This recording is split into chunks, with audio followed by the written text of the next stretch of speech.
Siemaneczko, witam w nowym filmie.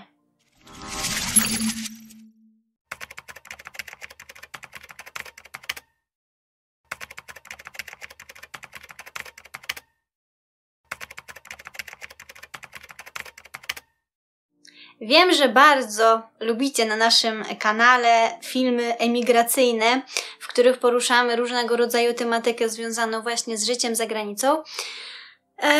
I dzisiaj będzie trochę prywaty, nie wiem, czy to jest dobre określenie. Porozmawiamy o uczuciach, a mianowicie porozmawiamy o moich uczuciach. Już tłumaczę. Więc w tym roku minie 1 lipca 7 lat, jak jesteśmy już tutaj w Norwegii, jak w Norwegii mieszkamy na stałe. Jeżeli widzieliście mój poprzedni film, który nagrywałam sama, takie podsumowanie roku poprzedniego, to wiecie, że byliśmy przez miesiąc w Polsce. No i miesiąc jest to dość długi czas, żeby zobaczyć, jak w Polsce się żyje i jak wygląda ogólnie, wiecie, funkcjonowanie w Polsce, bo zawsze jak do Polski lataliśmy, to było to na zasadzie takiego szybkiego strzału, maksymalnie 2 tygodnie, gdzie w międzyczasie ogarnialiśmy różne rzeczy, więc nie mieliśmy tak jakby faktycznie czasu, żeby tak jakby pożyć i wejść w społeczeństwo polskie i po prostu pofunkcjonować. Oczywiście był czas, kiedy utknęliśmy w Polsce, ale to był okres, kiedy się zaczynały te wszystkie lockdowny, także my ten miesiąc, gdzie utknęliśmy, po prostu prześciliśmy w domu, także nie mieliśmy tak jakby styczności z innymi ludźmi, tylko z naszą najbliższą rodziną, więc o tym epizodzie z życia naszego zapominamy. Chciałabym się skupić na tym miesiącu właśnie w tamtym roku, kiedy byliśmy na tym urlopie i faktycznie w tej Polsce miesiąc żyliśmy. Więc takie myśli, które mi się nasunęły po powrocie do Norwegii, to było takie zmieszanie i takie uczucie dość dziwne, które towarzyszy mi, powiem wam szczerze, do dzisiaj.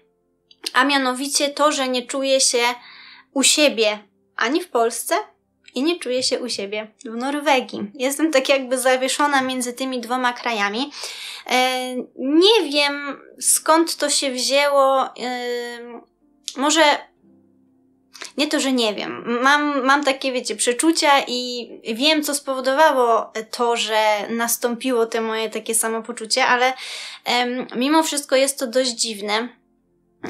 Powiem wam, że byłam właśnie przez miesiąc w Polsce, no i styczność z ludźmi w Polsce, z różnego rodzaju jakimiś tam urzędami, sklepami, miejscami usługowymi typu fryzjer i no inne miejsca, w których gdzieś tam coś załatwialiśmy, po prostu dało mi takie odczucie, że jest to całkowicie inne funkcjonowanie niż ma to miejsce tutaj w Norwegii. To, jak funkcjonują po prostu sklepy, jakie jest zachowanie ludzi w stosunku do drugiego człowieka, jak to się wszystko odbywa, czy załatwianie jakichś urzędowych spraw. To wszystko jest dla mnie teraz tak inne w Polsce, porównując do tego, co jest w Norwegii, że bardzo ciężko było mi się tak jakby odnaleźć w tym funkcjonowaniu w Polsce. I to jest dla mnie bardzo dziwne, bo większość przecież mojego życia w Polsce mieszkałam. Ja wiem, że się czasy zmieniają i że z każdym rokiem dużo zmian zachodzi na świecie, ale nie spodziewałam się, że będzie to dla mnie aż tak odczuwalne, jak miało to miejsce.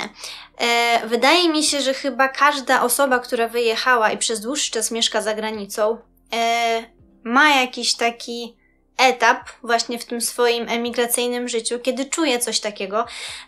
Dajcie znać.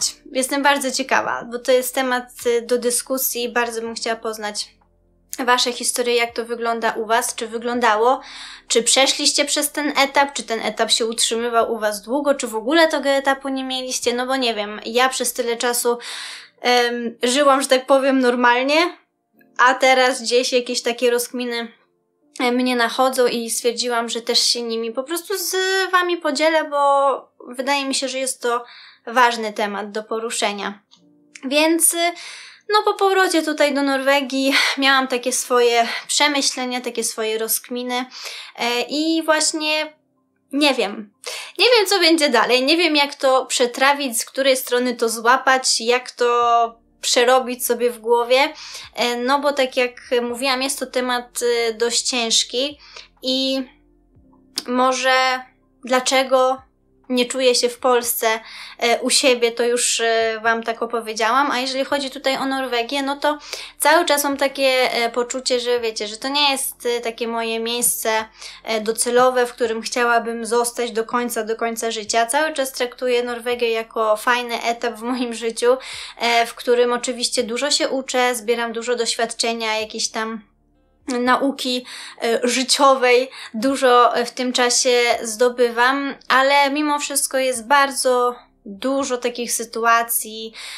czy to właśnie gdzieś tam spotkań z Norwegami, jakichś rozmów, które dają niestety odczuć, że no nie jest to mój kraj.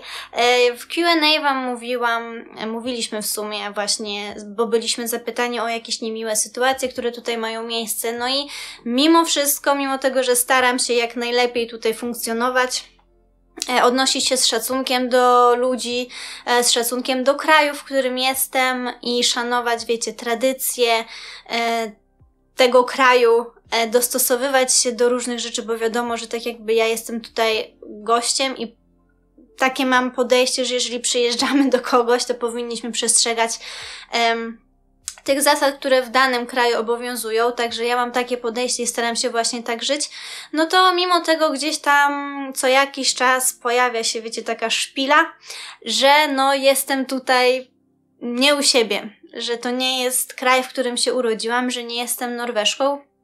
I jest to trochę dołujące, jest to też bardzo przykra sprawa, że pomimo tego, że już tyle czasu tutaj jestem,